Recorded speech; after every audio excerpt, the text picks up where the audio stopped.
All right, so we're just gonna do a little cold start video here for bring a trailer, and then I'll also shift up and down through the gears and in sport mode once we get some temp in it. So I haven't started the car in I guess over a day. So I can touch everything down here. I can't really reach the exhaust manifolds. Oh, I got them. I'm touching them right there. I think that's them down there. But anyways, nothing is hot here. And then if I go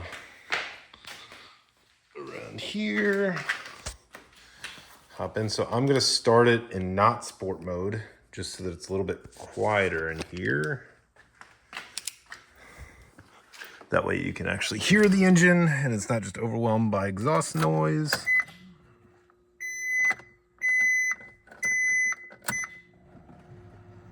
All right, turn off sport mode.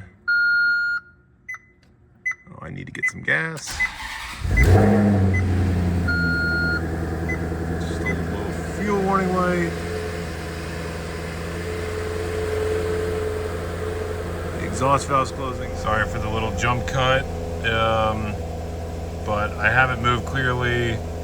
Temp is still barely, there's no temp really. Check engine light's gone off. It connected to Bluetooth, and so it just did that. I mean, like, no weird noises. You can see it's still not really warm because I'm able to touch the stuff. You know, so it's not hot at all. That's the sound of the engine. Cold. Walk back here. There's the exhaust. This is with the valves closed.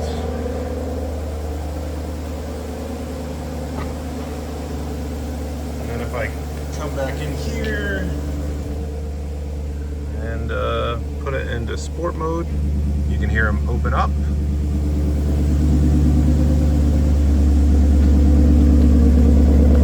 That's the new sound. So I'm gonna just go drive it around, get some temperature in it, and then I'll shift through the gears in sport mode, not sport mode.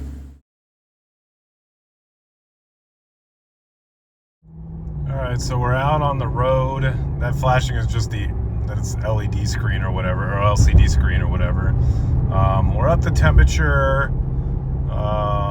I just filled up a full tank of premium, so let the $90 I just spent on gas be reflected in the bidding, please. But I try to always use Shell gas in this car, just like with my other Italian car. So yeah, she's cruising in non-sport mode right now. You know, I'll just slow it down a little bit and, you know, give her some gas. It's not full throttle, maybe half, you know, just to kind of bring it up to speed. Shifts like it should. You know, it's nice and quiet and sedate, cruising down. I just got to watch my speed a little bit here. You know, blinkers work, everything works. You know, there's nothing weird with the car. The only thing is the trunk wiring. So it won't give you a trunk warning light open anymore. It was much simpler to do that than to replace the whole trunk module, and everything functions as it should, right? All the buttons work to open and close the trunk. You just have to remember that you close your trunk like, you know, the 90s. So I felt like I was a responsible enough person that could remember to, if I close the trunk or not, and, you know, look in the rearview mirror to see that the trunk is closed. So, you know, all good there. So we're sitting at the stop now and wait for the green so you can hear it accelerate. I'm gonna let these guys go. There's nobody behind me, so I'm gonna let them go ahead of me a little ways, give it a little gap so that I can accelerate a little bit more.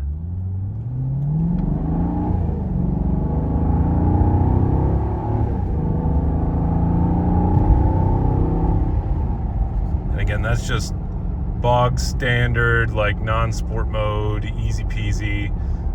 There's a little back road I know up here. I'll flip into sport mode and then I'm just letting it shift. I'm not shifting it. But once I do that a little bit, maybe I'll do a couple upshifts and a couple downshifts. It's kind of hard holding the camera. So join me back in a second. All right, so turning onto a little back road, I know. Just gonna hit the sport button. You can now hear the valves open up. So it's much louder. It's throttle response is snappier. So now I'm just gonna give it.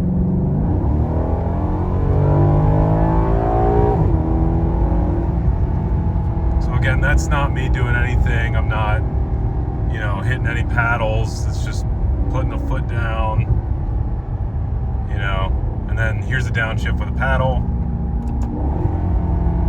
So you can see it revs up quite nicely. And it'll hold that gear. It'll eventually, because I've not locked it into manual mode. There's nobody behind me, by the way, so I'm not being weird or anything. It'll eventually just switch back into drive.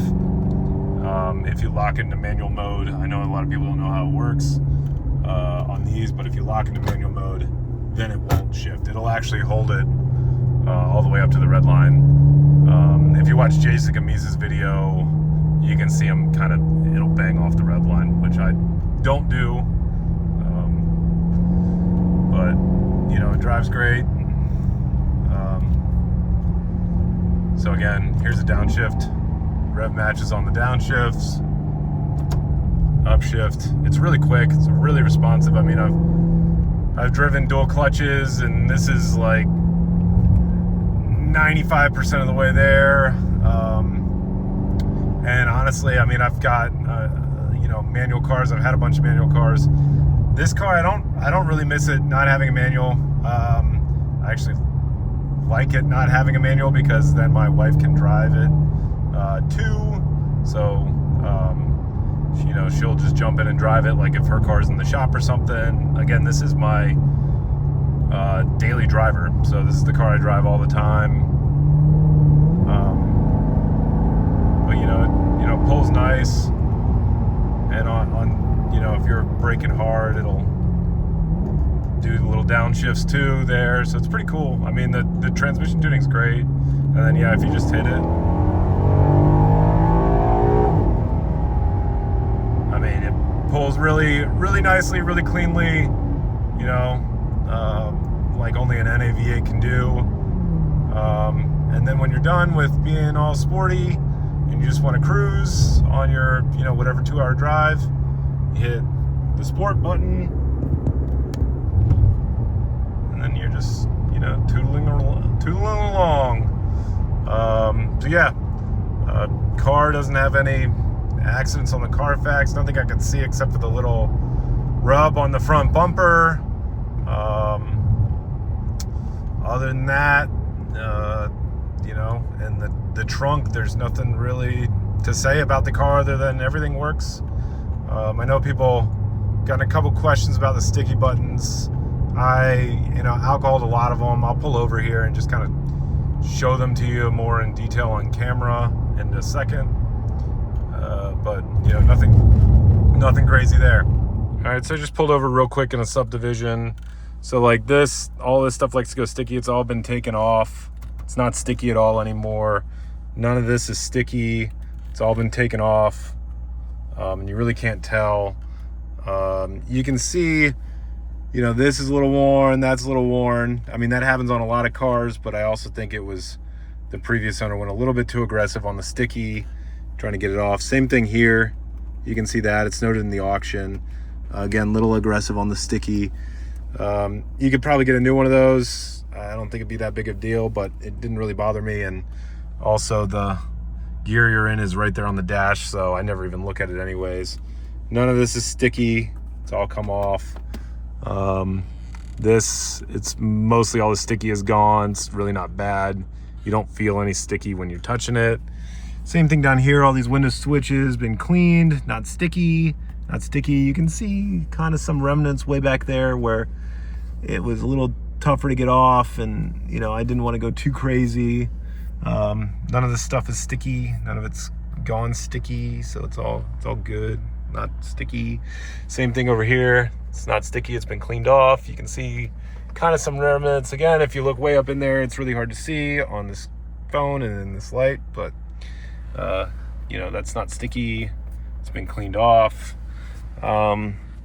So, you know, the stuff that you're touching every single day, day in, day out, none of this is sticky. You know, it's fine.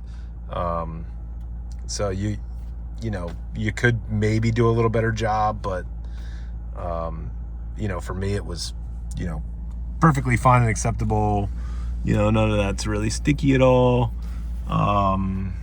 So, and it doesn't really look bad. Nobody that's been in the car has commented on it.